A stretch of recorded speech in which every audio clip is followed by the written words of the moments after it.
Hi everyone and welcome to today's tutorial session. In today's tutorial, we are going to solve for x and y the equation 3 to the x minus 3 to the y is equal to 8 if 3 to the x plus y is equal to 9. Okay, so we are going to evaluate the logarithmic expression log to the base 1 all over 16 of x squared plus y squared. Without any further ado, let us start.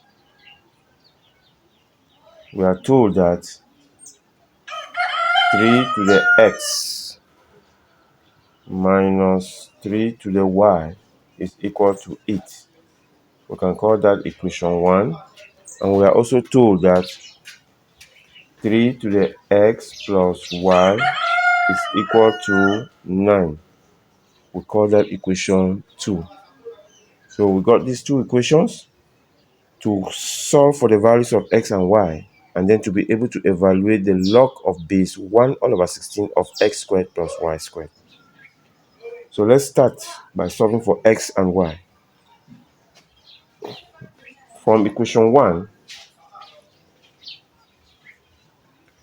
we can make 3 to the x the subject. 3 to the x will be equal to, we just take this negative 3 to the y from the left hand side to the right hand side. We're going to have positive 3 to the y plus 8. Now, to get 3 to the power x plus y, we remember the law of indices, that a to the m multiplied to a to the n will give us a to the m plus n. We have the powers added here. So if we wish to get x plus y, we have to multiply here by 3 to the power y. Now, since it's an equation, we have to multiply this by 3 to the power y and also multiply all of this by 3 to the power y in order to respect equality. So we now say multiply both sides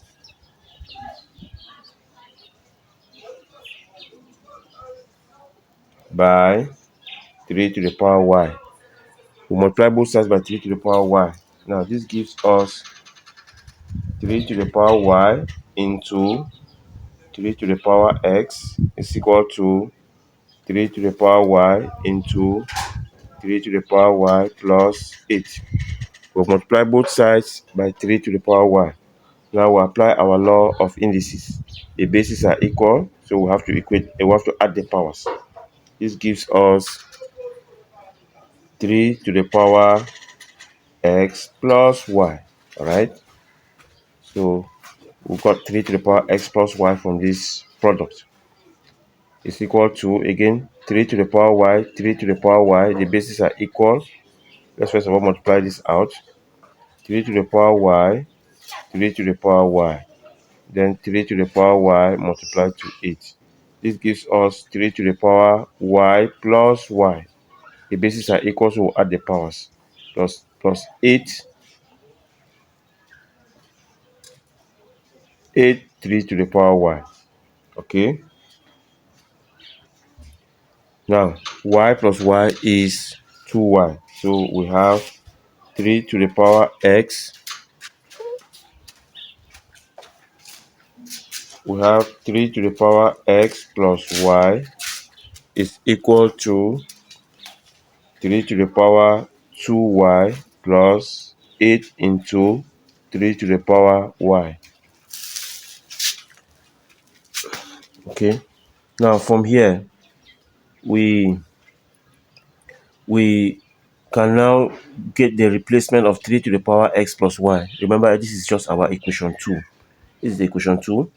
So in the place of 3 to the power x plus y, we're going to write the number 9. So we're going to have 9 here.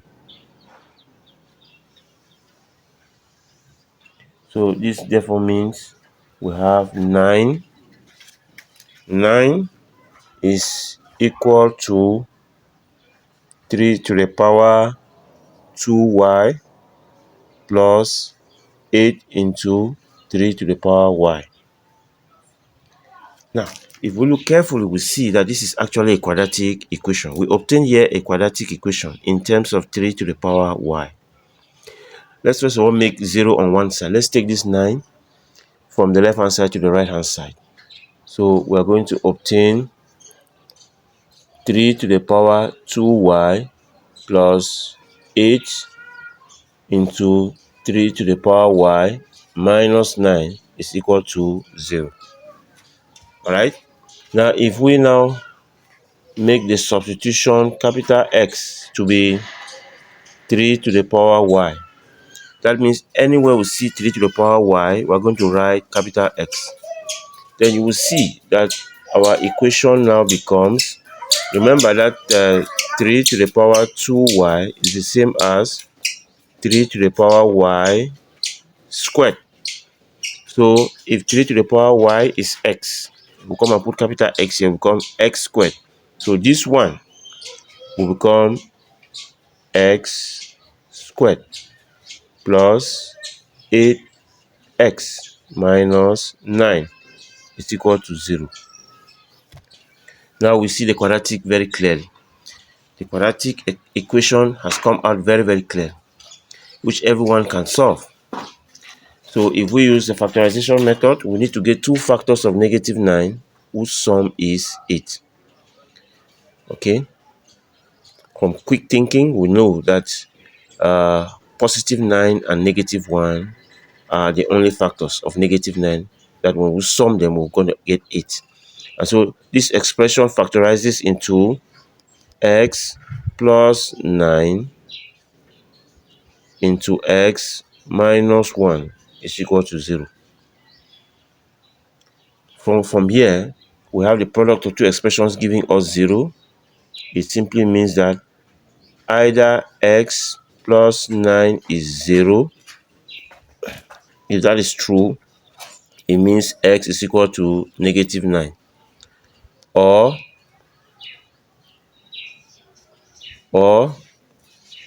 x minus 1 is 0. And if that is true, it means capital X is positive 1. So here we got two values of x. This is capital X and not small x. Let's not get confused here. This is capital X and not the small x that we're asked to solve for here. Capital X. So we got two values for capital X, but we were asked to solve for small x and small y. So to get our small y, we have to come back to this relation between capital X and small y. We have to come back to that relation.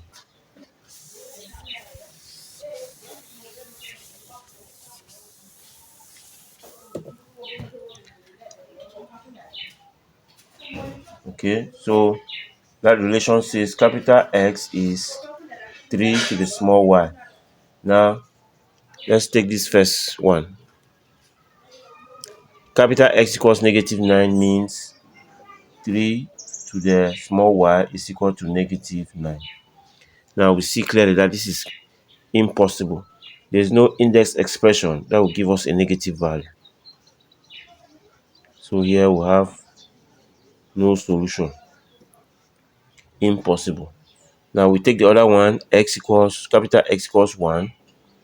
Capital X equals 1 means that capital X equals 1, it means that 3 to the y is equal to 1. This index expression giving us 1, we can always make the basis to be the same. 1 is the same as 3 to the power 0, so that we can see clearly. So 3 to the y, we can write this as 3 to the power 0. Now that the bases are equal and we are saying this expression equals this expression, the only thing we can now do is to equate the powers. So y is 0. So the only solution for y that we have here is the value y equals 0. Alright? Y equals 0. How do we now get x? Alright, so we can put it in any of the equations. If we take, for example, equation 1, we put y equals 0 in equation 1. We're going to obtain 3 to the x. This is equation 1.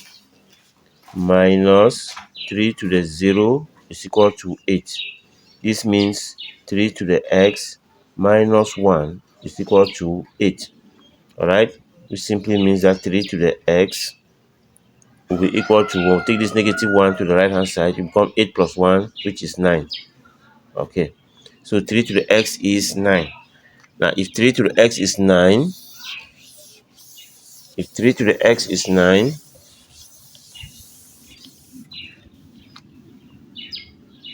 3 to the x 9, we know that 9 is 3 squared. So we're saying 3 to the x is 3 squared. This index expression equals this index expression. The bases are equal, so the powers must also be equal. So we have x is equal to 2. So finally, we've gotten the values of x and y. But we're asked to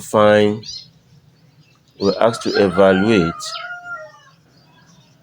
the value of log to the base 1 all over 16 of x squared plus y squared.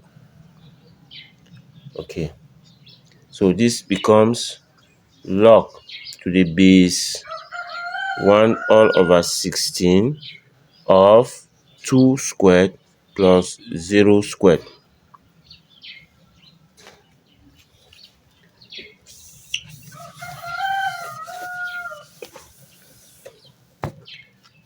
Two squared is 4. So we have log to the base 1 all over 16 of 4. Now, what is the value? That's what we're asked to evaluate finally.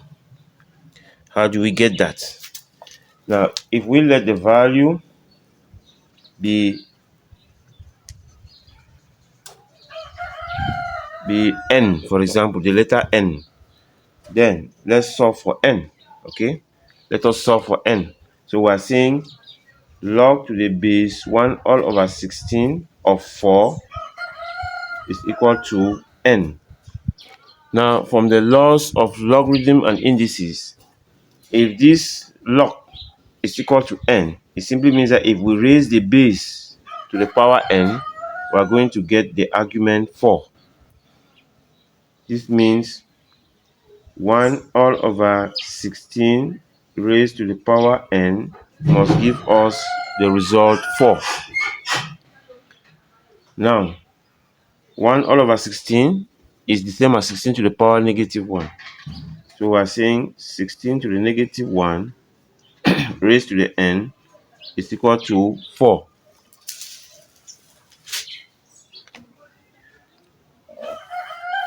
Let's write it clear up here.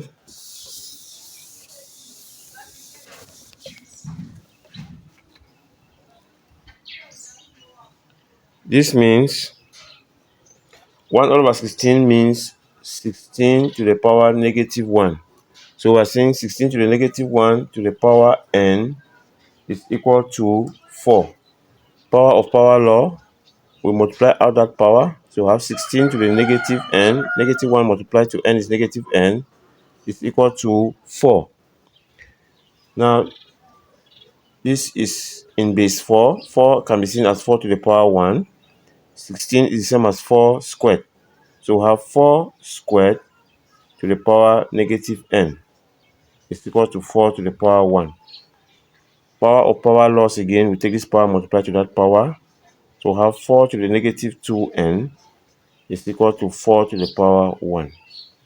This index expression equals this index expression. The bases are equal, so we can equate the powers as well. So from here, if we divide both sides by negative 2, we see that the value of n is negative half. Therefore, therefore,